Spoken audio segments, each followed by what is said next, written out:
Let me ask you something real quick. How many times have you started something? Maybe it was a new habit, a course, a side hustle, a gym routine with so much excitement, and then, boom, 2 weeks later, it's gone. Forgotten. Buried under your Netflix history, your work stress, or, let's be honest, sheer procrastination. Well, you're not alone. In fact, it's one of the most common human patterns, starting strong and not finishing. But here's the truth. Success doesn't come from starting 100 things. It comes from finishing one. And if you want to change your life, learn faster, improve your English, or build that dream you've been carrying in your head, you must teach yourself to finish what you start. And in this episode of your everyday podcast for growth and self-mastery, we're going to break it all down. The psychology of starting and stopping. How to retrain your brain to finish. Simple, practical tools you can use right now. Real stories, a bit of humor, and a whole lot of truth. So, if you're someone who's tired of giving up on yourself, if you want to become the kind of person who actually does what they say they're going to do, stay with me. Let's begin. All right, first things first, let's answer the big question. Why do we struggle to finish what we start? It all comes down to the brain. See, our brains are wired for short-term rewards. That's why the first few days of a new project feel so exciting. You get that dopamine hit, you feel proud just for starting. But the moment things get hard, boring, or uncertain, our brain says, hey, this is uncomfortable, let's scroll TikTok instead. Let me give you a real-life example. I once decided to learn Spanish. I downloaded 3 apps, I watched Spanish movies with subtitles. I was on fire for 5 days. By week 2, I was back to binge watching Friends in English for the 6th time. Why? Because starting feels like progress. Finishing takes discipline. And discipline is a muscle most of us never trained. But here's the theory behind it. Psychologists talk about something called the Zeigarnik effect. It's the idea that our brain remembers unfinished tasks better than completed ones. Sounds useful, right? But it also creates mental stress. Unfinished things sit in the back of your mind like browser tabs you forgot to close. And over time, they make you feel scattered, unfocused, even anxious. So when you teach yourself to finish, even small things, you don't just become productive, you start to experience clarity, momentum, and, guess what? Confidence. Now, let's get practical. So, how do you actually train yourself to finish what you start? I've got 5 core strategies for you. And trust me, they work. Even if you failed before. Especially if you failed before. 1. Start tiny, finish fast.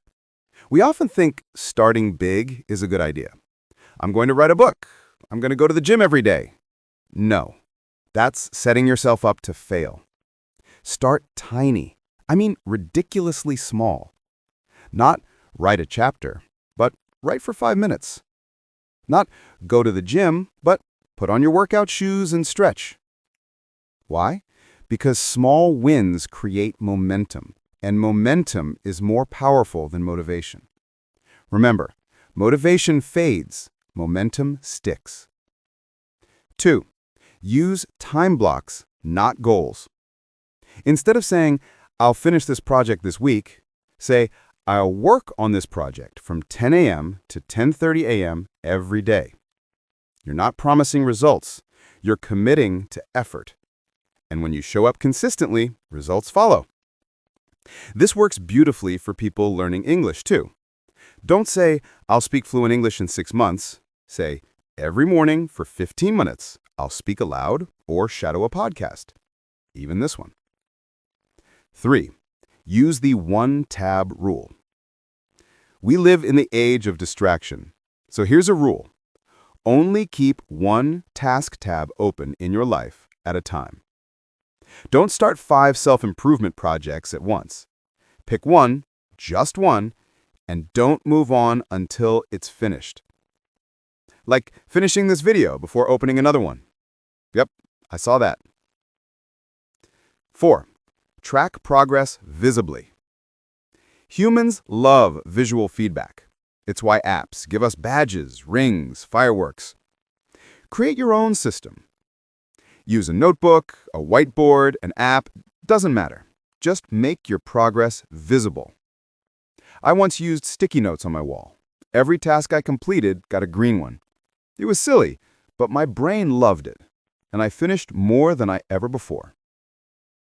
5. Talk to yourself out loud. Sounds strange, right? But it's powerful. When you feel like quitting, say this out loud.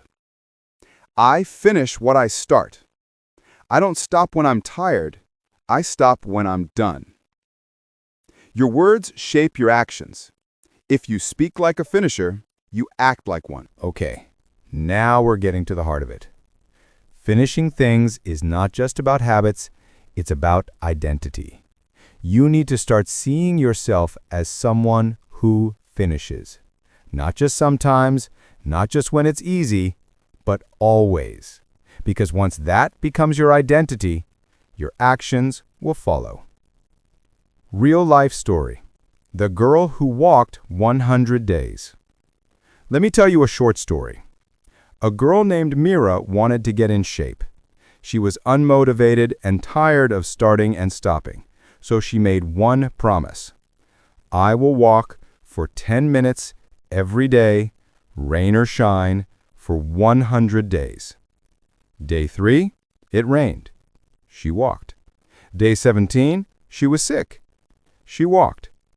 Day 51, she traveled to another city. She walked in the hotel hallway. Guess what happened? She didn't just finish 100 days. She became someone who believes in herself. She transformed not because she walked, but because she followed through. And you can do the same. Final reminder. Start small. Commit to time, not perfection. Kill distractions. Track your wins. Speak to yourself with power. And above all, finish one thing at a time. Even watching this video, let this be your first win of the day. Now, if you found this helpful, if something clicked today, do yourself a favor. Like this video, subscribe to the channel, turn on the bell so you never miss your daily dose of motivation, English practice, and personal growth. This isn't just a podcast. This is your daily discipline zone, your accountability partner, your 10-minute classroom for the mind. We're here every day. Real talk, real tools, real results. So what's next? You finish this video, then go finish that one thing you've been putting off. Because remember, starters are common. Finishers change their lives. See you in the next episode. Stay consistent, stay humble, and above all, keep finishing.